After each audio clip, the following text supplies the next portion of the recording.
Forget everything you thought you knew about Charles Koch and read this book. Nah, I'm good.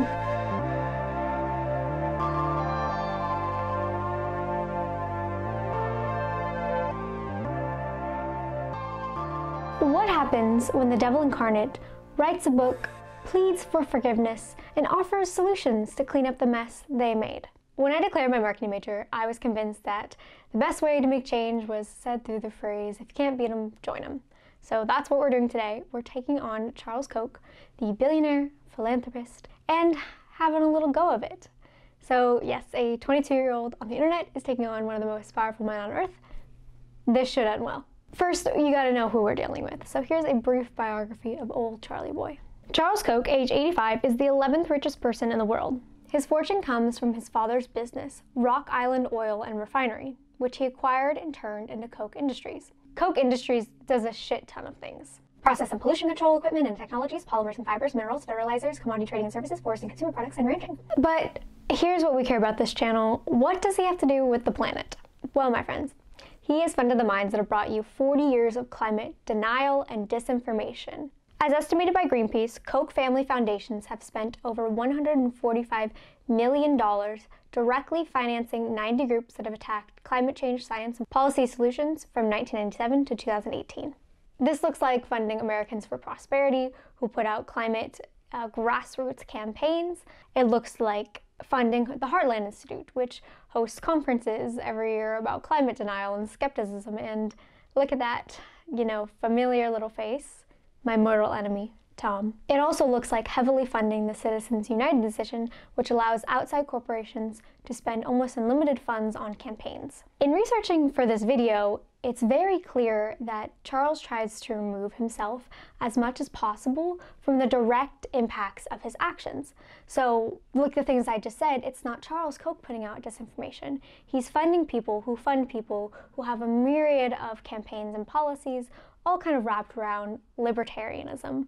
But you can't really tie back one thing to what Charles Koch does. And this is actually really similar to something I've talked about on this channel with H&M. And H&M says, well, we can't really say that the factories are our fault and the worker conditions because we contract people who contract people and la-di-da-da-da. What kind of person would do this? To kind of figure out and parse through his life philosophy and political ideology, I found a speech that he gave in 1994 at the American Legislative Exchange Council's award ceremony for the Adam Smith Award. ALEC, if you don't know, is a heavily influenced lobbying group who's best known for writing model legislation in the US. So they write bills, they give it to legislators, and then they just pass it because that's a great way to, have democracy. Some of ALEC's most influential bills have been reversing climate legislation and putting protections in for fossil fuel and natural gas companies. So I'm going to pass it over to channeling inner Charles and let's have a little go at it. Hi, I'm Charles Koch. A free society derives its power to release its potential from three sources.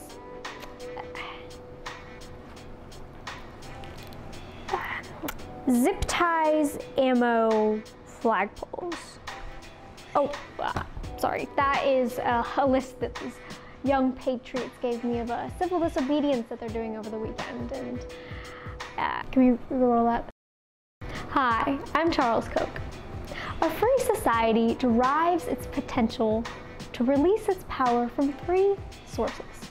Three pillars that are absent in a command and control environment. Those pillars are dispersed knowledge, beneficial incentives, and the rules of just conduct. He's a bit too boring from here on out, so I'll just give you the 30-second version. Chuck's three conditions for a flourishing society. Dispersed knowledge. We all have unique knowledge that should be valued in relation to our identity of time and place, what they value, local conditions. People should be able to choose what's best for them, for example, healthcare or consumer goods. Beneficial incentives. People should only be able to profit when they are effectively satisfying the needs of others. And 3, rules of just conduct. What society values determine how people act beyond any other factors. To begin, we must do well to remind ourselves of the Hippocratic Oath. First, do no harm. This is really about government controlling almost every aspect of your life. Let's recap. Chuck claims that the best society is where we're free to make the choices, that only we have the innate knowledge to know what's best for ourselves. This would look like if a can of paint was sitting there and it didn't have a label that says poisonous, do not eat, because in Charles's world, that's an excessive government regulation, and I eat the paint and I die. That is my free will. I have chosen to eat the paint. I have chosen to be ignorant. But what if this paint is put in a little juice box and it says yummy raspberry flavor, and it's donned by a rising influencer, and of course I'm gonna eat it because I love raspberries, and then I die? It seems like I've been not even misinformed, but disinformed. Am I really able to make a free choice when armed with disinformation? This is my first qualm. Chuck says that we should be free to choose while actively funding organizations that peddle climate disinformation. Even if we could have completely unbiased information, he's assuming that humans are rational beings. And from the plethora of science, our essence is not rational, as brought to you by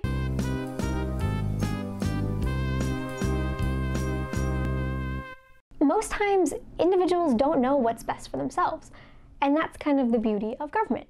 Lots of people from different backgrounds coming together to discuss issues and find consensus and solutions, and hopefully cancel out some of those cognitive biases. Oh, how I wish that could be true. On to his next pillar of philosophy. Only things that are good can be profitable because that's just the intrinsic nature of markets. And the only way to rationalize this type of thinking is to completely ignore the whole concept of externalities. And externalities are basically the side effects of an organization's action. For example, an oil company's pollution is an externality. Back to Chuck here. He'd say that climate change and environmental degradation are the costs of doing business, and this reminded me of an old pal I learned back in business school in my business ethics course, which indeed taught me that there are no ethics being taught at business school. Robert Nozick. Koch actually quoted Robert Nozick in the Libertarian Review from 1978, saying, "We need to stigmatize interventionism as being intrinsically unjust because it deprives individuals of their natural right to use their lives and properties as they see fit. We need to defend the right of capitalist acts between consenting adults," in the words of Robert Nozick. Cute little crossover we got here. When I heard of Nozick's values of as long as a business does not have force nor fraud, then it's a-okay, good to go, I was like, yeah, of course. Most things in this capitalist society require force and fraud, so like business bad, socialism good, rock on. But sadly, not quite. In Nozick's view, force means literally like cutting off someone's hand to make a business deal, or physical violence, and fraud would be like intentionally illegal acts. I guess he's not as much of a radical as I did hope, and then I went home and cried myself to sleep because I still had a year left of business school. Let's check in on Charles's third pillar of égalité, fraternité, and capitalisme. The French are screaming. Chuck says that what a society values, it lives by. First, a quick side-by-side review of how Charles's values match up to his own life experiences and words. A work ethic. In 1961, he moved back to Wichita to rejoin his father's business, respect rights and properties of others. Koch Oil, the largest purchaser of Indian oil in the country, is the most dramatic example of an oil company stealing by deliberate mismeasurement and fraudulent reporting. Taking responsibility for your own behavior. On a podcast in 2019, Koch was asked, "Do you ever feel guilty about all the pain that you've caused and all the impacts of unfettered capitalism?" And he said this: "I don't like the term capitalism. When there's an accident and people die, I mean, that's monstrous. Job one is keeping people safe, and job two is protecting the environment." So I think it's safe to say no. Taking the long view. Chucky, our planet is on fucking fire. It seems like maybe we didn't take the long view. Now, to be fair, if he weren't a raging hypocrite, I'd say that these values are actually pretty good for the pillar of society when taken in a progressive context. But this is the evil genius of Charles Koch, is he takes these vanilla, kind of vague sentiments and spins them into this unfettered capitalist market that really he doesn't live by and is completely incompatible with how humans exist and function in the world. And in Water's wet news, this whole, system that he's devised and the government regulations that he's pushed for isn't working.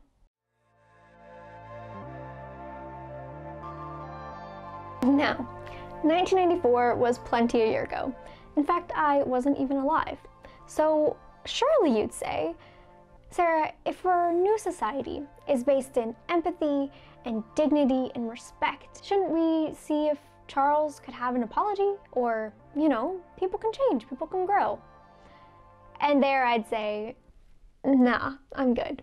Charles Koch recently popped onto my Twitter feed with his new book, Believe in People, Bottom-Up Solutions for a Top-Down World.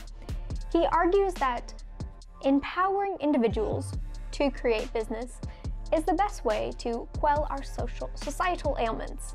In his interviews about this book, he's expressed his remorse, I guess, about his bipartisan ways of the past and calls for unity in, these trying times. My question is, why do we keep letting old, rich, white men tell us the solutions to the problems that they caused?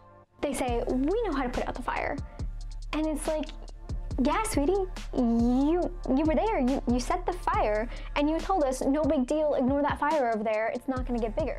But maybe we should just brush Koch aside, not make a however many minute long this video is, and wait until he comes back as a villain in a 2050 period drama about the climate movement and how we save the Earth. But I don't think we have the time to do that. A while back, I was reading the book Winners Take All, which highly, highly recommend. And before that, I really thought of philanthropy as a net good. At least these billionaires are doing something with their money.